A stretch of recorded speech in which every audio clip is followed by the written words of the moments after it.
guys, what's up, and welcome back to Interpreting the Stars, where today I am closing out my Mummy rewatch of films with Jacob Martin once again joining me on my channel. Today, we're taking a look at, yes, the film that shall not be named, the remake of The Mummy, starring Tom Cruise, that pretty much everybody and their mom hates and wishes never existed in the first place.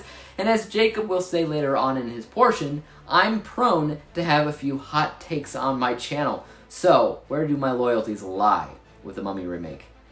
Let's find out. The Mummy this time focuses in on Tom Cruise as the adventure and treasure seeker who runs into the Mummy in this first installment in a quickly buried and scrapped dark universe of films. The Mummy in question is played by Sofia Boutella as she seeks to, I guess, have Tom Cruise's babies or something.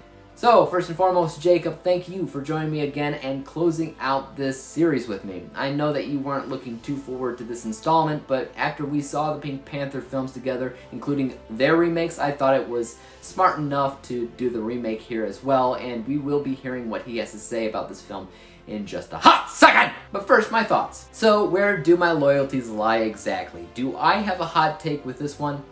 No. I mostly agree with everything that most people say here, and I basically hate it too, though I will say the first time that I saw it, I did actually enjoy it to a degree, and I found it to be average at best, but not worthy of all the trash people gave it. That overall viewpoint has changed since then. My rewatch was rough, to put it lightly, so instead of starting off with positives, I'll actually start off with the bad, because that's simply put more prominent. This is a prime example of quite a few things, but one of the most in-your-face problems with this movie is the casting, primarily with Tom Cruise. It seemed to me that this up-and-coming dark universe and its planned films had a lot of really big names associated with it, and to me, that just told me that they were much more interested in casting big names than they were worried about casting people that actually fit these roles, because Tom just didn't fit. A big part of why is because I felt like the script was more designed for somebody like Brendan Fraser in mind. Like, Tom Cruise was almost trying to be Brendan Fraser. That didn't work. His entire demeanor, anytime that they threw jokey, snarky lines out, they fell more than flat. They felt wrong and forced, and it just made Tom Cruise look bad. He doesn't look bad in almost anything he does, but this was one of the very few moments he definitely did not fit a role whatsoever. Next to him was Jake Johnson, and again, his entire character was not only pointless, but it gave the film a bad vibe. Like, he dies, and throughout the film, on top of the Mummy, on top of the garbled attempts at creating an extended universe, Tom Cruise gets to see and hear Jake Johnson's ghost, who was basically just being Jake Johnson, you know, cracking jokes and being stupid. It was really bad, guys. It made zero sense. Russell Crowe as Dr. Jekyll, Mr. Hyde. I'm split on his role. No pun intended. Because in general, I don't think it's a terrible casting per se. I could see it. I could see him as Dr. Jekyll, Mr. Hyde, but his character didn't belong here. He was supposed to essentially be the Nick Fury of this universe, but yeah, more things that felt forced. More things that muddled the story that was already iffy to begin with, and it all kind of proves that a film hinges so hard on casting and how casting alone can make or break a film. Seriously. Because I don't necessarily think that the script was bad. But it felt bad because the wrong people were saying the lines in them. And the next negative that I have here is much more obvious, and that's the dark universe hoopla, and its failed attempts to create or establish a universe of monsters. It was trying so hard that I got Amazing Spider-Man 2 or Batman v Superman vibes.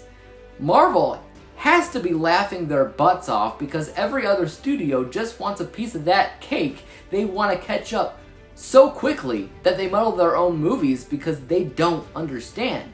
They don't get it. They don't understand how natural evolving series of films can work the way that Marvel does. Nobody has patience. They don't want to do all the work, so they keep skipping to the end and everything keeps failing. It's hilarious to me, but it's also sad because all any of these people need to do is take their time. That's it. And ain't nobody got time for that. Now, I do have some positives, believe it or not, and I will get to that in a second, so stick around for those, but first, I wanted to hear what Jacob had to say about this Mummy remake, so take it away, man.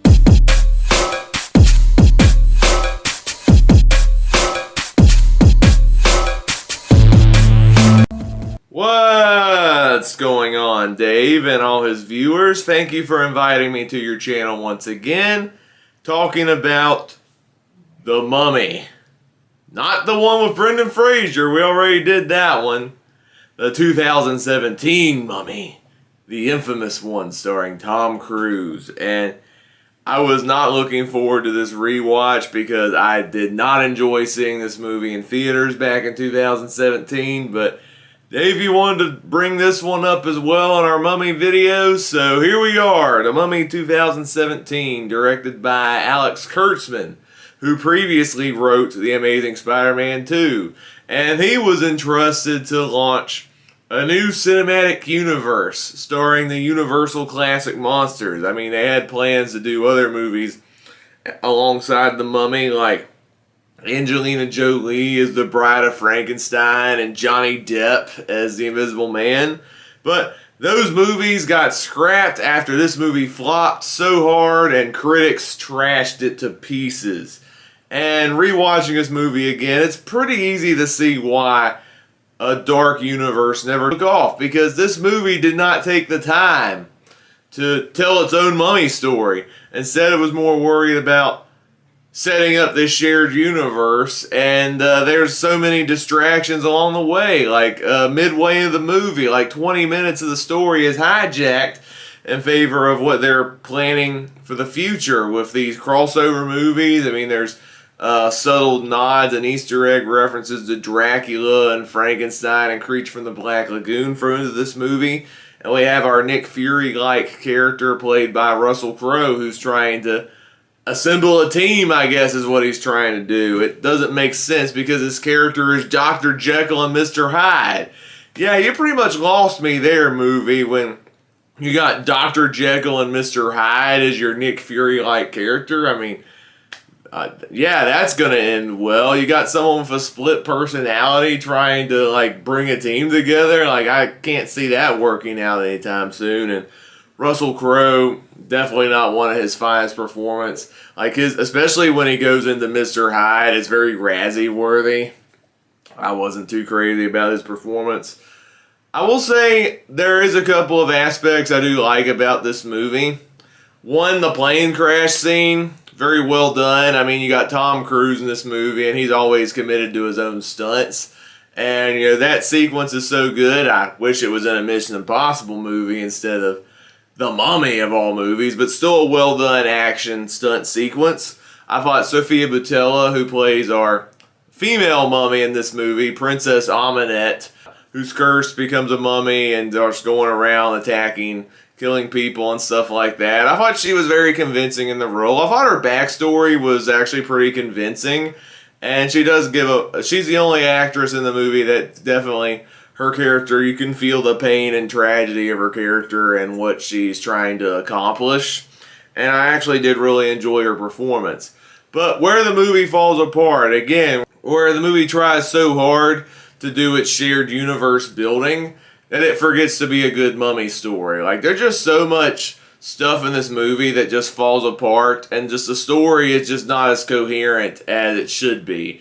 And this should have been an easy movie to make. You know, you got the Mummy going around doing its thing, and the movie should have embraced its horror elements, especially to set itself apart from the 99 film with Brendan Fraser. But no, we got Tom Cruise in the leading role in this movie. We got to make it an action movie once again. And Tom Cruise, I felt like, was miscast in this movie. Like, I don't think he fits within the horror environments of The Mummy.